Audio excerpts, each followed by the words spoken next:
welcome to Backwater Casting. I'm your host, Rick Green. Today we have the pleasure of fishing with two-time Canadian light middleweight boxing champion Brandon Brewer from Nakiwik, New Brunswick, which is actually just down the road here from Woodstock. And we're going to get out there for some bruiser smallmouth action on the St. John River today. I like it. Looking forward to it.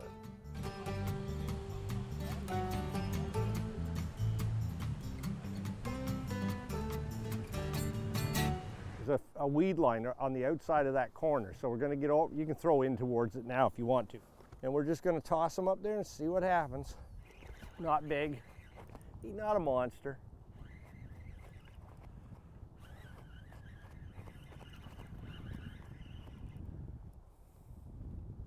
Wanting to break the ice. It does. There we go. Now that's not a great big fish, but it was fun. And welcome to Woodstock. I mean, we're right at the, we just come out of the keg, so we're right at the mouth of the Meduxa keg, right here in the middle of Woodstock. So that's a start. 1-0, Rick. So we're in 27 feet of water right now. So that comes off fast. Yep. So I'm just throwing it in there and I'm just letting it go to the bottom. Then I'm tightening it up. And if it, I move the rod like that, just sweep the rod a little bit. And if there's any pressure when I sweep that rod, I set the hook. Okay. So I just move it, just ease it. Rather than reel, you have much more feel with the rod. If you sweep it ahead and then pick the slack line up with the reel, you have a much better feel. Now that just ticked over some rocks on the bottom. Now maybe that's not a rock. Little, there's a baby. There we go. 2-0, Rick. Going the wrong way. I am going the wrong direction.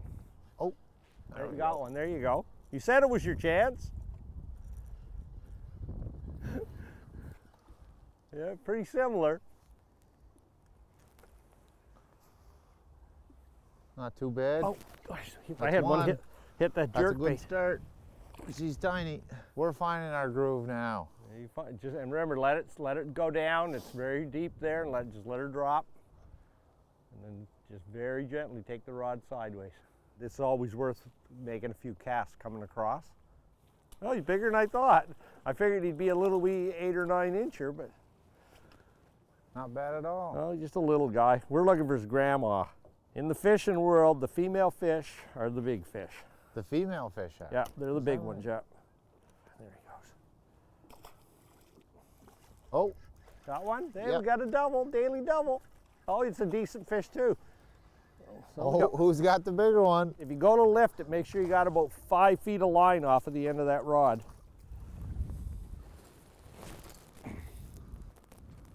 Not too bad. Biggest one so far. There's bigger ones out there, I think. Rick, what's the biggest fish you've caught in St. John River? Well, the biggest smallmouth bass I've caught in New Brunswick was 4.78 pounds, and I caught that early in the year. But we've weighed some in the tournaments. I can remember one at 522. I'm not saying that's the biggest, but that's the biggest one I remember. So a 5-pound fish in New Brunswick is extremely rare. That's a good fish too. It's at 5'3". I got to put her in the boat first though, don't I? Yes, it's not in the boat yet. Be back there and cut his line. Take care of that. Oh, that's a bigger one today. So I would, yeah, just get a hold of the line. Not watch the rod tip. She'll break. Yeah. Not too bad. He's getting there now. The biggest one so far. But he's taking the jumps in big leaps now. Not too bad.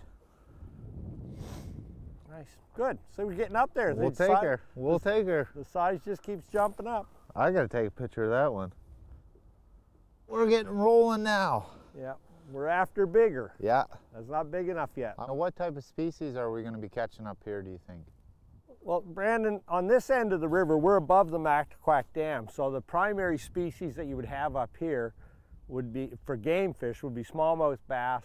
There'd be some chain pickerel, muskellunge up here. We've seen rainbow trout in the last few years up here. And then there's, you know, you've got perch, there's probably some sunfish, creek chubs, suckers, that type of thing. But the primary fish that the guys are after up here are smallmouth and muskies. Boys, I don't know, Brandon. I may be giving you a run for the ice cream fish here.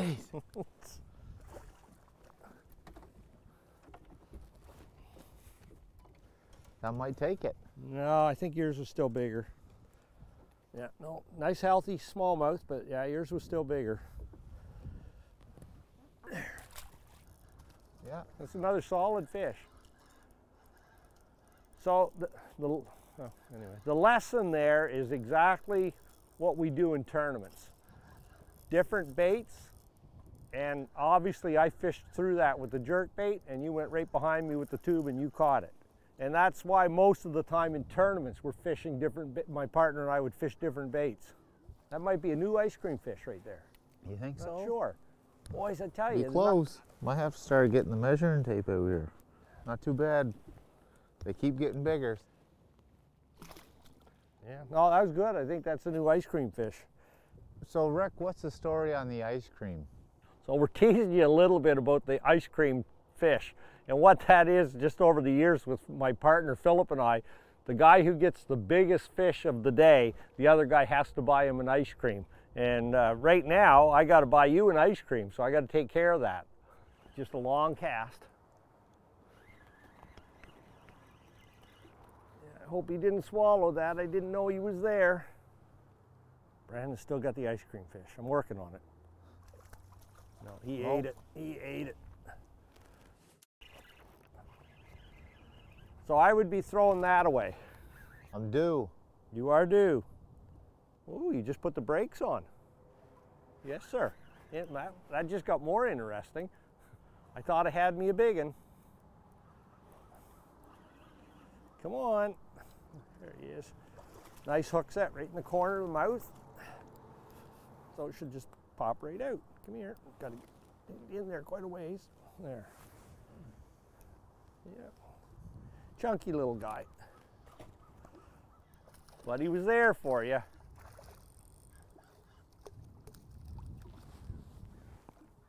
Yeah, he's bigger than he looked when he jumped. Not bad. Yeah. They're still biting though. It's still biting. I have got myself a 2-pounder. I think. If it comes off, it was 4, but right now I think it's a 2. There he is. That's actually decent. He's bigger than I thought. So I wouldn't normally lift them like this, but nice one too. That's a nice fish. He says, I'm not getting in the boat. Goodness gracious. He doesn't want it, No, he's tough. Oh, he's thick, isn't he? Yeah, he's thick through the body. Yeah, nice. How old do you figure that fish should be? At least 10. At least. Right? Yeah. They have about a 15, 16-year life expectancy. Okay, He'd be at least 10, if not 12. Is that most fish or is that just bass? They're all different.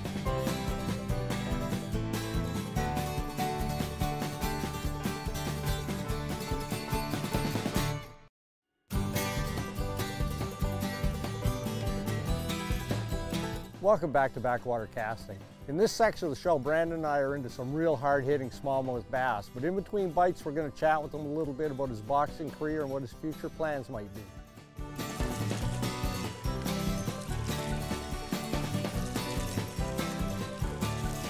Got one.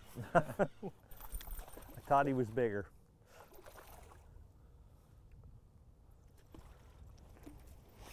That blue fox, there you go. Yep. Yeah, they're really they're not a super expensive bait, and anything that swims in here could eat that. So Rick, you've been talking about that blue fox all morning. What's so special about that lure?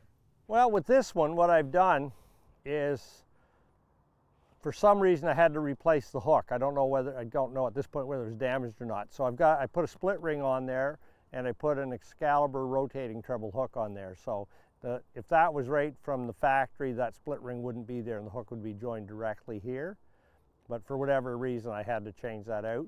So but other than that, I mean, it's a number 4, silver, and just throw it and wind it. Hold on a second. Oh, he's busy. Oh, he's pushing me on the ice cream again. Yeah. I told you once we hit the I don't chain, think he's quite there, but he's... so don't reel any more than, don't reel any more than that, it'll break the tip. Ask me how I know. There we go. Not bad. Oh, little St. John River smallmouth. Just a little 2-pounder. Caught it with an avocado tube. Well, what I like in the river is that my melon orange tube and the avocado tube that you're throwing. That's why I rigged one of each this morning, because they're both my go-to colors.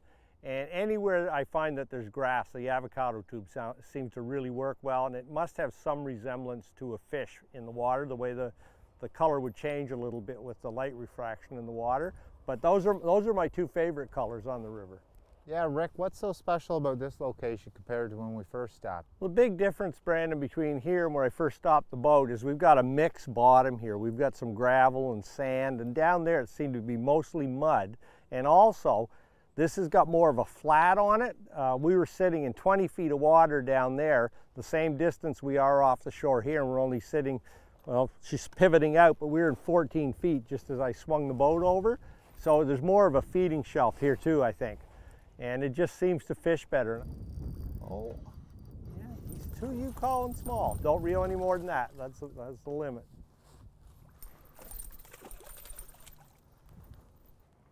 That blue fox is still working. That's the first one off the blue fox today for me. Yeah, you've only been throwing it. Oh, there's one. So we got a real mixed bag with depth here. We actually just come off a little bump there at 10 feet, but I'm back in 14 again. So there are multiple depths here for sure. There. Wasn't in bad, it was just a very bad angle. So Brandon, what's it like to be a boxer in New Brunswick? It's been pretty chaotic, really. It's been, you know, it's been about 6 years since I turned pro, and it's been non-stop since. But it's been good. You know, we've created a huge following here in not only New Brunswick, but the Atlantic Canada and all across Canada, really. And it's been great. It's been a crazy ride, but it's been fun. So Brandon, I noticed when we were looking at your belts this morning that they're from 2 different boxing associations. So you're actually the light middleweight champion in 2 different associations. Can you tell me a little bit about how that works? The NABA, which is the North American Boxing Association, they have a championship for the United States champion. They also have a champion for Canadian champion. So I won the Canadian championship belt for NABA. And small again. So the smaller fish are starting to turn on, but we got to go find some big girls. Come on up, have a look at you. Here you are. He thinks he's a big fish. Yeah, just a peanut. So Rick, what type of bait are you using now? So I've been mixing it up a bit. We're catching some nice fish, but we're not seeing any really big fish yet. So I've been mixing it up and I'm throwing different baits. So this one is a drop shot. So with this setup, the hook and the bait are up the line and the sinker is below the line. And I like about that length for me. Anyway, so this sits on the bottom. You keep your line tense and that just moves in the water like that. So you can keep it up off the bottom. Most likely when you get hung up, you might lose your sinker. Very rarely do you lose the whole rig. And that's just a stick bait, soft stick bait. I like green pumpkin. So we're just going off a hump here right now. So I'm going to just go back there a bit and I'm going to bring that right down. We're in 12 feet back where Brandon is standing and I'm in 14 and dropping right now. And yes sir, look at that. So what I would say is that rock outcropping over there extends this way in the water and that fish was sitting on that drop. There, come on, there you go. You can do it. Well, that was a made-for-TV moment. Called the drop. There we go. And, oh, that looked good, Brandon. You said that rock ledge carries out this way. That's so what I it went looked right like at to it. me, yeah.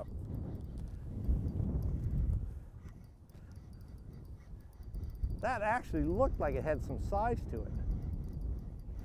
Is that an ice cream fish?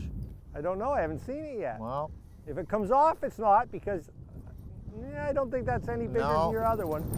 I think you still got the ice cream fish, but have a look when he comes out. Yeah, That's decent though. There we go. Yeah. Not bad, they're getting bigger. Yeah, you get close to the lens, it gets even bigger. They're getting bigger. We're gonna find the mama here soon. You have an analogy about the fight with a smallmouth and a fight in the ring with a boxer? It's usually the smaller guys that have the bigger fight in them. So I don't. That's halfway true too. You know, they have a point to prove, and same thing with the smallmouth. They're pound for pound probably one of the tougher fighters. So. And they are. He hit that. That was stopped in the water. That rod just jerked sideways.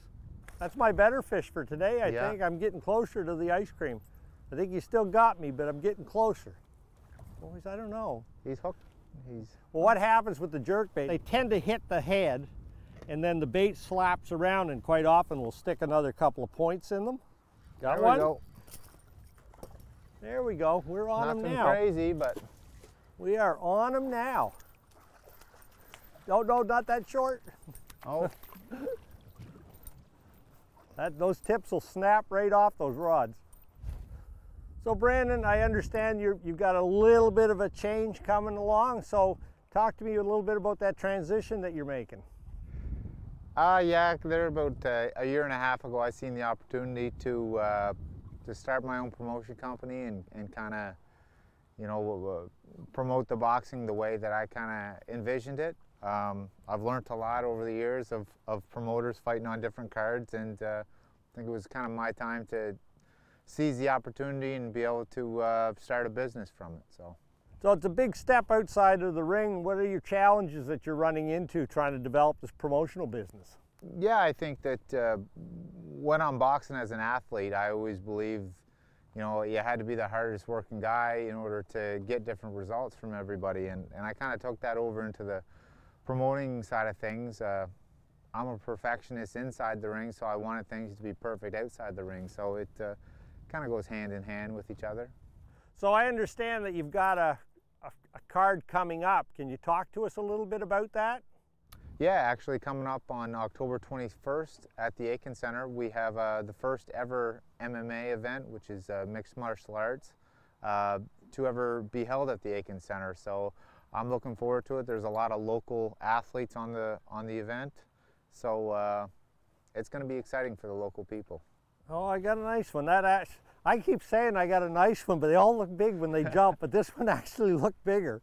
And again, I got him on that jerkbait, and dead in the water. I just saw the line jump, and I just came back on it and got him. But yeah, look at him. Yeah, that's it. Yeah, that might be the. I hate to break this to Brandon. This is the ice cream fish so far. You got to get it out of the water first now. Yeah, that is that is a nice fish. That's what we're after right there. And I wouldn't normally lift them like this, but I got heavy line. But it kind of goes with what Brandon said earlier. You get these smaller fish, and they're the ones that scare me because they don't stop. This guy just kind of passive right now. A small fish would still be beating and thrashing in my hands trying to get away. What size was that? 3 pounds. Come around here now. Move over to the camera. There you go. Not too bad. Nope. Got bigger, but... Oh, they're all tough. They are all tough.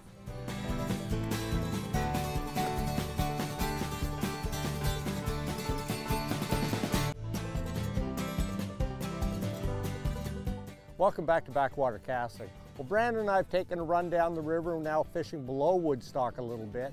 And in between bites down here, we're going to chat with him about his first time in the boxing ring. We're back in action now. Boy, is he jumper too. He's pulling down now. Yeah, that's a good fish right there. You want a net on him? Nice, that's a solid, that's another picture taker. Gotta get a picture taking fish there. That's solid. Barely. You know what? Barely had him is enough. I'll take it. I barely knocked that guy out. It's enough. We're catching them all day here. All day. There you go. That's beautiful. Geez, I might take off a couple. Okay, and up you come. There's lots of that. Oh, you got another one? Yeah. Cool. There we go. The blue fox is on fire. Oh, they're good little baits. Well, he's over 2, but he fought way bigger. Well, maybe, yeah, maybe a little bit over 2. I would have thought that fish was way bigger than that. Anyway, that's good. That looks like that might actually, I might give you a hand there. You want a net or are you going to grab him? I got him. Okay. Yeah. Oh. Nice solid fish. Good fish. That's a nice size right there. Good one. He was bigger than I thought. Yeah, and he's not as big as I thought. No. I thought he was a pound heavier when he come up. Yep. I haven't done a whole lot of it since I was a kid, and it kind of takes me back. I've never fished up this way towards Woodstock, and it won't be the last time I'm back. Goodness gracious. This guy's got some serious shoulders on him. Haven't you seen him yet? He looks big. Not any sign of coming into the boat. He's not that, I mean, he's good, but he just fights like he's way bigger than that. That fish fought way, way bigger than that. That is an amazingly tough fish. Size, Rick? He was a light 3, maybe. That fish seemed to be a little lighter than the other ones we've caught so far. Why is that? Well, what I'm assuming, Brandon, with that fish being pale like that is that we've got a sand bottom out there. We just came off. We've got a really strong color line over here, but we got clean water over here. So I think that's probably just a sand bottom and shallow fish, probably only 4 feet deep up there. What'd you get that fish on, Rick? Yeah, Brandon, I'm getting a lot more flash on my bait than you are, so I'm gonna rig you up with a big spinner bait, and we'll see if that helps you a little bit. And this one's a 1/2 ounce Strike King, so you're gonna have to get, reel it fairly quickly, and it's gonna really go when you get it out there. You're gonna, especially with this wind. We're all champion casters in the wind. That's the spot. It's all about knowing where to stop the boat. That looks like he's giving a pull too. Yeah. I'm liking it. We're rolling. Yeah, don't pull him by the line. That's a pretty big fish. That's a serious fish right there. That's a serious fish right there. Yep. Good. Yeah, that's a good one, Brandon. That's probably handy 3 pounds. It's got a big, big girth on it. That's a nice fish. What was it like the first couple of times you actually put the gloves on, stepped into a ring with somebody? It was different. It was much more. It was much more different than what I anticipated. It was more of a game than a fight. It was like chess at 1,000,000 miles an hour. Yeah, because you're not mad at the guy. It's boxing. It's a sport just like anything else. You have time to practice, you have time to train, you have time to come up with a game plan, and just like any other sport really, it was just very intense. It was very quick. Things were moving way quicker, but you had to slow your mind down, which that's the key to it. You have to, usually the guy who outthinks the other guy is the guy who ends up winning.